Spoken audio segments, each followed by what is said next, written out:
Minecraft is many things. It's a survival game, it's a sandbox game, it's a single player or multiplayer game, and for some map creators and command block geniuses, it can be practically anything you want it to be. But there is something that I think Minecraft tries to be in multiple ways that is often forgotten about or ignored, and that is, Minecraft is a horror game. Well, it's not a very scary horror game, but it certainly has elements that are designed to scare the player in a similar way that a traditional horror game would. There's of course the incentive to stay out of the dark, to seek shelter and avoid the monsters at night. There are those famous cave sounds that play when you're underground. The eerie abandoned structures implying that something or someone might be exploring the game with you. There's Music Disc 11, the Elder Guardian's animation, the entirety of the Nether, and let's not forget gaming's most iconic jump scare, the Creeper. Minecraft is a horror game. You wouldn't use that word when describing the game to a friend, but it's a tag that I think could be assigned to it in a general playthrough of the game's survival mode in normal or above difficulty. And that's pretty cool. In fact, the scary parts of Minecraft are behind some of my favourite experiences of the game, and I know I'm not alone in that, considering Mojang's upcoming edition of The Warden, a new mob in the Caves and Cliffs update, but this could go further. And Minecraft has already specifically embraced its creepiness in fairly significant ways twice before, both in Halloween updates. Firstly in 2010 with the addition of the Nether in what was simply called the Halloween update, and then secondly in 2012 with the Pretty Scary update, which added things like the Wither, bats and witches. These are great important additions to the game, but they were nowhere near as extensive as the kind of expansions that the modern day Mojang is capable of producing. So this video is going to present a concept for an update that adds a lot to Minecraft. A lot of it is spooky, but a lot of it is also just very useful for players of the game, and some of it is just cool or fun to play around with. I want to give some disclaimers before we begin though. Firstly, I'm not a professional Minecraft player. I know a fair bit about the game, but I'm not going to be a master at knowing what is balanced in a multiplayer setting, for example. So bear in mind that this is coming from a game designer, but not someone who is mega experienced in Minecraft's intricacies. Secondly, this is not a mod. It's just a video showcasing a load of ideas. A lot of it is presented through a resource pack, where possible, but there's also a lot of concept art and a few custom models. If you want this stuff in the game, your best bet is to submit some of it to Minecraft's feedback page. I would do this myself, but I don't think it'd be reasonable to put like 50 submissions up there at once. Maybe someone from Mojang will watch this video instead, who knows. And lastly, if any of the ideas presented in this video resemble something else online, then I apologise in advance because it'll just be a coincidence. I am familiar with a lot of requests that people have made for Minecraft over the years, but I haven't scoured the internet to steal ideas from other people. This is the work of myself and some close friends. You'll see a lot of traditional concept art from my girlfriend Sian Mewburn, some models from Emil Macko, and I'd also like to thank Morg, who has provided feedback and some ideas. And this entire video is also being edited by Jett with some additional visuals provided by StupidButterfly and YEPmultii. And this whole thing has been supported graciously by my members over at Buy Me a Coffee, who've also had access to a lot of this content early. Okay, so let's get started with Minecraft Ghosts and Graves. This concept is actually so large that I'm going to have to split it into two sections, released as two videos. And realistically, if all of this were to be added to Minecraft, the content might need to be split into two updates instead of just one. But to avoid spoiling you, I'm not going to say what the second part is about until it's released. But as a bit of a hint, the first part is called the Overworld. To kick things off, I'd like to talk about the titular character of this update, the Ghost. This whole update revolves around this single idea that I've had for years. If Minecraft has zombies, skeletons, witches, and technically mummies, then why after 10 years hasn't a ghost mob been added to the game? There is an argument that ghosts are already in the game, but that argument is silly. Let's go through the contenders. The Ghast is not a ghost. It's just not. It has a similar name, but if it were a ghost, then surely it would resemble something living, like the zombie and the skeleton. Instead, it resembles a massive white jellyfish that shoots fire. Those white things under its head aren't tattered cloths, they're tentacles. The Ghast isn't a ghost, it's just some flying hellspawn creature thing. Second is the Vex. Vexes are these small flying creatures that the evoker can summon. They look a bit like angels, but I've seen some people compare them to ghosts. It's pretty close, I suppose, but they're definitely they're not ghostly enough. They aren't considered undead, and they act like most normal enemies. They're more likely to just be the manifestation of a magical spell rather than a spirit. There's also the Stray, which is a type of skeleton that spawns in icy areas. They have tattered clothes, a cold grey colour scheme, and they are undead. Now this is probably as close as it gets when it comes to vanilla Minecraft, until you realise that the Stray is still just a skeleton, but with a design that resembles a dead mountain trekker. Yeah, this is just a dude that throws, it's a cold skeleton, that's it. And Phantoms are flying manta ray alien things that feed on sleepy people. Don't try to convince me that they're ghosts. So now that that's cleared up, how about we add a ghost to Minecraft, a proper one? I'm going to introduce you to this new mob now, but bear in mind that it will become much more important later on. Let's get into it.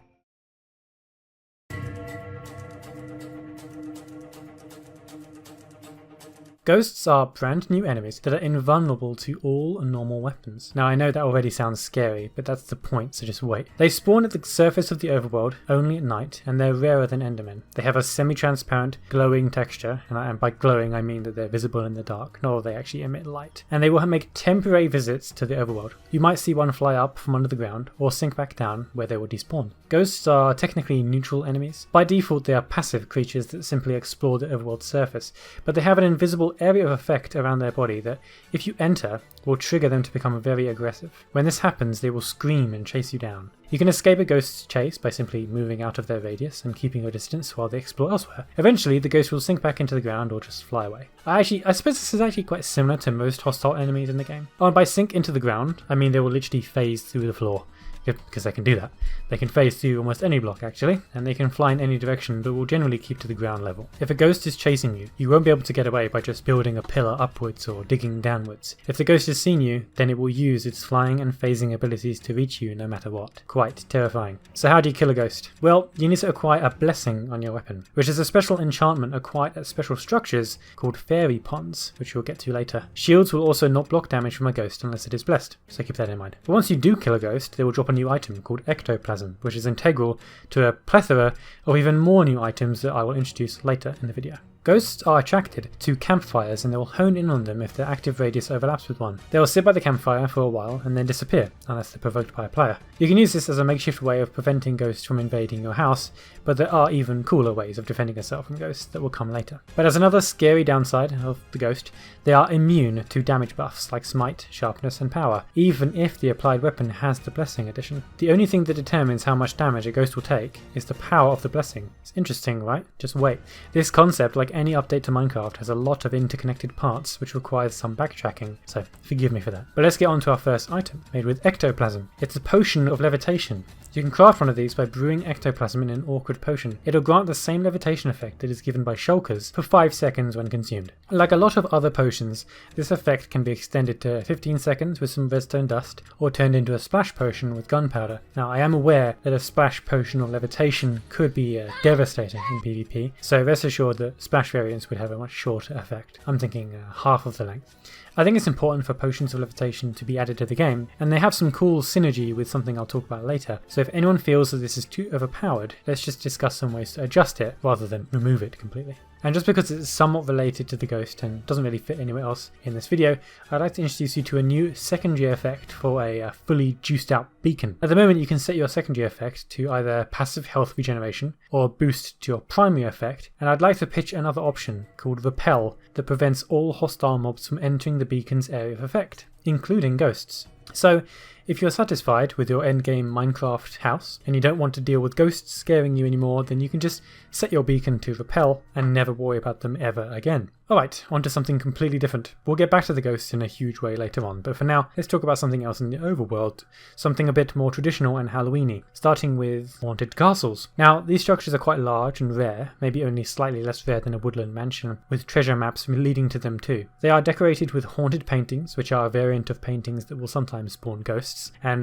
castles also feature some pretty cool loot, like enchanted armor hanging on armor stands, so they look a bit like haunted knight statues. They also have a 50% chance of having a graveyard attached to them, which is another structure in this update, though graveyards will also often spawn by themselves as well. Haunted castles will have plenty of bats in them, which are going to be revised in Ghosts and Graves so that they aren't so useless. I'm aware that some people consider bats to be ambient creatures, meaning they exist simply as a visual flare with no purpose, but I think this is a strange thing to accept for a game like Minecraft. In a world where everything is mineable and craftable, tameable or edible, it's weird to have a few mobs that exist just to annoy the player with no reward. So let's change that. I've heard that Mojang refuses to add hostile mobs that aren't fantasy creatures, though I'm not sure if that's still the case, since in the video they made showcasing the tiger biome in Minecon 2018's biome vote, they said that they weren't sure if the fox would be hostile or not. And I can accept that spiders are giant fantasy versions of real spiders, but there are also some hostile creatures like the silverfish and maybe the upcoming goats that appear to be arseholes on purpose, yet they are based on real animals. So let's assume that Mojang has scrapped this rule for what I'm about to say. Bats should be hostile, even if it means we make them bigger, like the spiders. I think they should be a flying threat that actually gives the player an incentive to fight back. It's quite challenging to hit them when they're flying in your face, so why not make it satisfying when you do land a hit? So let's say the bats now attack the player and have a chance to inflict the poison effect when they do so, not in any reference to current events. Let's also say that when you come across a bat in a cave, you can prevent them from getting aggressive by crouching as you walk past, or avoiding to make a sound, because they are bats with very good hearing. Treat them like a mini warden, I suppose. And finally, let's say that when you do kill a bat, they will drop a bat wing, which is an item that will immediately poison the player upon consumption, but that can be turned into a potion of poison resistance when brewed in an orchid potion. 3 minutes by default, 8 minutes with redstone. Well, we're not done, because as we focus back on the haunted castle, I think it's time to introduce another very important new mob called the vampire. Vampires are similar in design to the witch, in that they are mostly just an evil, reskinned villager. Vampires will spawn naturally in the throne room of a haunted castle, but they can also spawn in caves, disguised as a red version of a bat. In human form, vampires will not wield any weapons or potions, but they will rather attack with their bites. If you are bitten by a vampire, you'll be given a temporary status effect called Bitten, which at first does nothing, but if you are taken to 0 hearts by any means while this effect is active, you'll be immediately given back half a heart, and the Bitten effect will turn into the Vampirism effect. When this happens, all nearby vampires will disappear. That's right, you can become a vampire in this update, but don't worry, this isn't going to be some edgy side quest where you need to drink the blood of the local villagers to survive. No, vampirism is quite a hindrance, but it's not all bad. Let's go through the effects. Firstly, you'll burn in sunlight, like most undead mobs. And by this I mean if there's no solid blocks above you when it's sunny outside, then you'll be set alight. If it's nighttime, raining, or if you're under a block that hides light, then you'll be fine. Secondly, almost all food that you consume will only give you half a drumstick of hunger. That means all cooked food, all crops, even golden apples. However, raw food will give you the same number of drumsticks as the cooked version would, meaning eating cooked chicken will give you half a drumstick, but raw chicken will give you 3 full drumsticks. Interesting trade-off, isn't it? There are some additional effects. Vampirism will make all bats and other vampires completely neutral mobs to you. So if you want to become a vampire and be a cave dweller for the rest of your life to avoid the sunlight, you've got one less mob to worry about. Villagers will also run away from you and refuse to trade when you're a vampire, if you can even manage to survive in the sunlight during their operating hours. Now that kind of sucks, so I'm sure you're wondering how to get a cure. And the answer is to acquire and drink a potion of purity. And to go further into that, I'm going to introduce to you the fairy pond, which I mentioned earlier when talking about adding the blessing effect to items. So fairy ponds are magical bodies of water that are found deep in the forests of Minecraft's Overworld. They don't include any actual fairies, but they act purely as a utility for players to bless their equipment and acquire potions of purity. These ponds are full of pink water, but if the player picks up the water with a bucket, it will become blue and no longer have any special effect. In the middle of each fairy pond is a very tough statue block that is integral to blessing items. It's about as tough as obsidian and has a very unique, maybe controversial design, as it technically takes the place of 9 blocks instead of just 1. It takes up 1 for its base and then 8 more around the outside of the top, though visually it's only around 1.5 blocks tall. If this design is too difficult to manage in the game, then it could be replaced with stone slabs, though that wouldn't look as nice, nor would it be difficult to mine. Anyway, in order to bless an item, the player must first drop it into the water of the pond and then place a block of precious material on top of the center statue. The block will then disappear in a puff of smoke, and a blessing will be applied to the item in the pond. A sacrifice of a block of iron will provide blessing 1, gold will give blessing 2, diamond is blessing 3, emerald is blessing 4, and netherite is blessing 5. So it's a similar tier system as the beacons.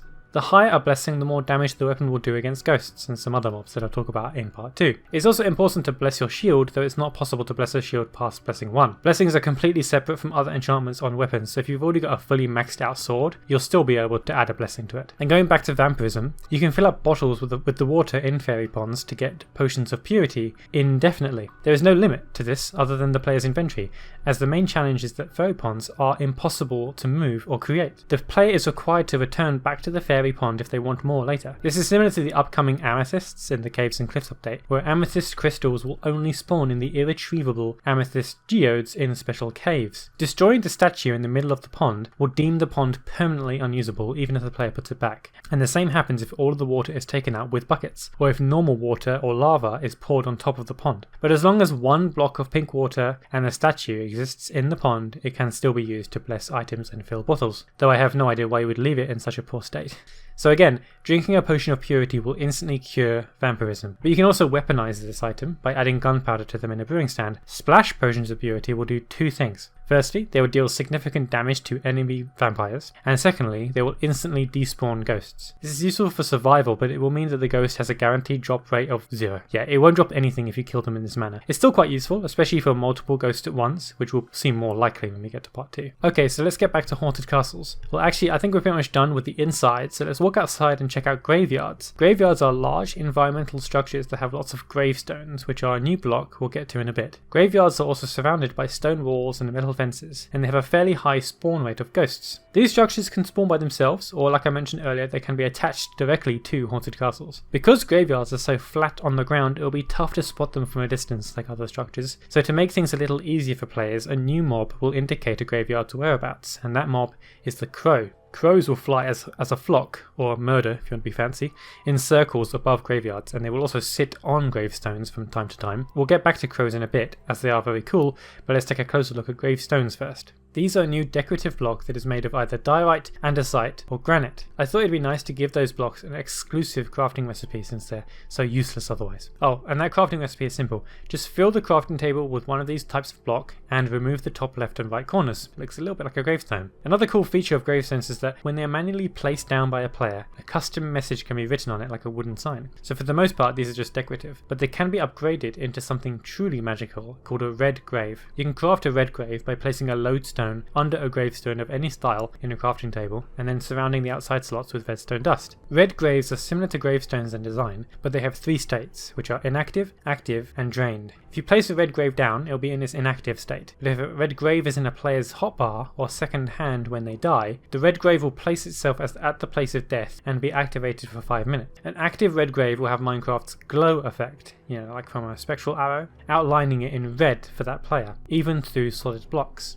It'll also shine a red beam in the sky, similarly to a beacon, and this beam will also penetrate solid blocks. This should make the red grave pretty easy to find once the player respawns, even if it's at the bottom of a deep cave. Now, this would require some pretty clever coding, but I don't think it's impossible. If the player died while above a block, whether they were standing on it, falling above it, or jumping on it, then the grave will be placed on that block. If the player died in an awkward position, like from suffocating under sand, then the red grave will find the closest suitable block in a certain radius from the player's death. And if the player died in a scenario that destroyed their items or made obtaining them impossible, like burning in lava, then the red grave will unfortunately disappear like the other items. When a red grave has been used once, it can be mined with a pickaxe, but this will give the player a drained red grave. And this one won't work anymore, but it can be refilled by putting it in a crafting table and surrounding the outside with redstone powder. So this is quite a useful block, but I don't think it's that overpowered. I know a lot of people have wanted some kind of item in Minecraft that lets them know where they died, so this is my solution to that.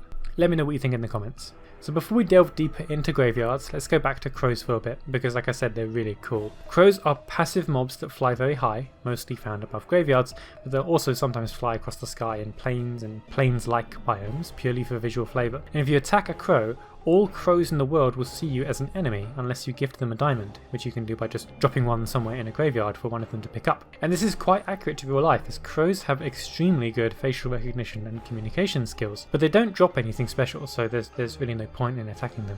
And when I say that they see you as an enemy, I don't mean they will attack you, but rather they refuse to help you. So how do you get help from a crow? Well, when visiting a graveyard, some crows will sit atop of gravestones, and if you get too close, they'll fly away and join the group of crows flying above. But you can tame a crow by throwing an iron or gold nugget in front of them that is sitting on a gravestone. The crow will then take the nugget and hold it in its beak. When this happens, there's a 2 in 3 chance that the crow will fly back up into the group and ignore you, but there's a 1 in 3 chance that the crow will befriend you, like a parrot. Tamed crows can be sat or stood with right click, like a lot of other tamed pets, and they will also perch on the player's shoulder if the player walks up to them like a parrot. Here's something new though, only 2 crows can be tamed at once, and that's because of what the crow will offer the player. Taming a crow will give the unique ability of expanding the player's active inventory space by 1 entire slot per crow. You can access the extra slot by having a crow perch on your shoulder. Accessing your inventory when you've done this will display the extra slot on the right side of the inventory UI under a simple addition that says crow 1, crow 2, or the crow's name if you've given it one. When you first tame a crow and get it to perch on your shoulder, you can actually take back the nugget that you gave it, as it will be accessible in its inventory. You can then fill that slot up with anything that would usually fit in an inventory slot, like 64 dirt, or a single shovel, or if you're being cheeky, an entire shulker box. The item that the crow carries will always be visible in its beak, like when a fox is holding an item in its mouth. So when a crow isn't on the player's shoulder, it will essentially act as a storage device that follows you around, a bit like a more intelligent but weaker mule. If you kill a crow, it'll drop the items it was carrying and a single feather. And lastly, if you use dye on a crow, a small plastic tag will appear on its left leg with the colour you used for easy identification. I think these crows are pretty cool, but what do you think? Okay, so back to graveyards. Firstly, I just want to say that graveyards will spawn with a new type of oak tree dubbed the dead tree. They're made of the same wood, but they're generated in a way that removes all of their leaves. This means that they have no sapling, of course, but if they did somehow have one, it would just be a normal oak tree. Anyway, in front of each gravestone are 2 grass path blocks indicating where a body has been buried essentially, and if the player digs under these blocks, they will find a double chest that is mostly full of bones and spiderwebs, but there's a small chance that one of these chests will also include some gold or diamond, though this is morally wrong to do, of course. Graveyards also have a dark secret. There's about a 1 in 3 chance that a graveyard will spawn with a special block called a Crypt stone somewhere, which is a gravestone made of bone with strange writing on it. Digging the path blocks in front of one of these will lead the player to something called a crypt instead of a standard double chest full of goodies.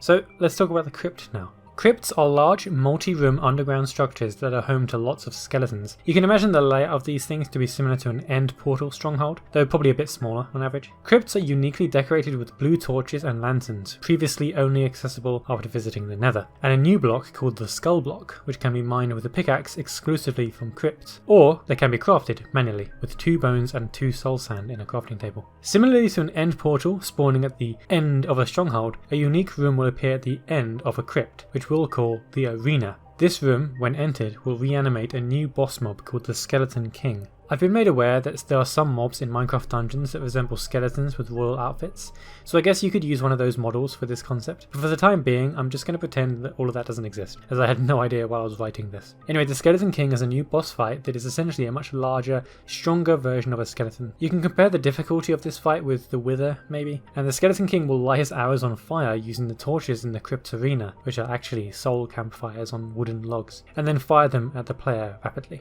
Lighting the arrows takes the king a small amount of time, which gives the opportunity for the player to attack. The player can destroy the torches to prevent the king from lighting his arrows on fire, which is similar to destroying the pillars when fighting the Ender Dragon. When the Skeleton King reaches 50% health, his arm will fall off and he will instead rely on melee attacks, getting close to the player with his remaining arm. Throughout this fight, the Skeleton King will also continuously summon skeletons to attack the player as well. Defeating the Skeleton King will reward the player with a special item called the Crown of the Undead, which can be obtained multiple times, or by multiple people, by visiting crypts around the world, as they do spawn multiple times. The Crown of the Undead can be worn in the player's helmet slot, which will make normal skeletons, wither skeletons and strays follow you around instead of having them attack you, even if you attack them, though it won't provide much defense power. There's also a structure resembling a pedestal in the arena that uses the same statue block that was found in the middle of fairy ponds, and behind this pedestal is a bedrock cube. If the player places the Crown of the Undead on this pedestal, the bedrock will permanently disappear, revealing another new item within it called the Skull Bow. This contraption would likely need to be programmed outside of Vanilla's usual restrictions, as it's definitely not possible with Redstone, but rather something a command block would be required for. The ability to wirelessly destroy specific bedrock blocks is unique to the Crown of the Undead, so I imagine it might even need its own type of bedrock or code, like end portal frames. But this ability of the crown will come up again in a bit. But let me first tell you about the Skull Bow. It is a variant of the default bow with an additional magical property. Firing at another mob will cause all nearby skeletons to start attacking it, and firing at a skeleton or any other hostile mob will still cause nearby skeletons to attack it. This also applies to nearby wither skeletons and strays, but of course not the Wither or the Skeleton King. The Skull Bow does have durability that wears down over time, but like the Elytra, it cannot be destroyed completely. Also like the Elytra, it can be repaired in an anvil with a specific item, and in the Skull Bow's case, this item is a skull block. The Skull Bow otherwise acts exactly like a normal bow, with no additional damage.